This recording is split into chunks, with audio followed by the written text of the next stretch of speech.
आपण बघत आहात AKP न्यूज मराठी. आपला आवाज आपली ताकद.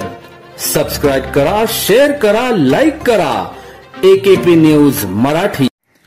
नाशिकच्या अंमली पदार्थ विरोधी पथकाने गोपनीय माहितीच्या आधारे MD विक्री करणारे यांना जेरबंद करण्यात यश मिळवले आहे. त्यांच्याकडून 3,87,500 रुपये किमतीचा मुद्देमाल हस्तगत केला.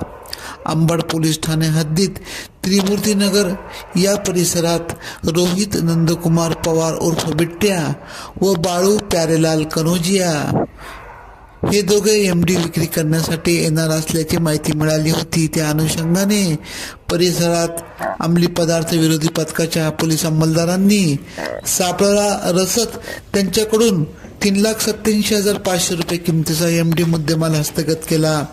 याबाबत दोघांविरुद्ध अंबड पोलीस ठाण्यात गुन्हा दाखल करण्यात आला आहे. सदरची कामगिरी अंमली पदार्थ विरोधी पथकाचे पोलीस निरीक्षक सुशीला कोल्हे यांच्या मार्गदर्शनाखाली पोलीस अंमलदारांनी यशस्वीरित्या पूर्ण केली. AKP न्यूज साठी ब्युरो चीफ अनवर खान पठाण, नाशिक.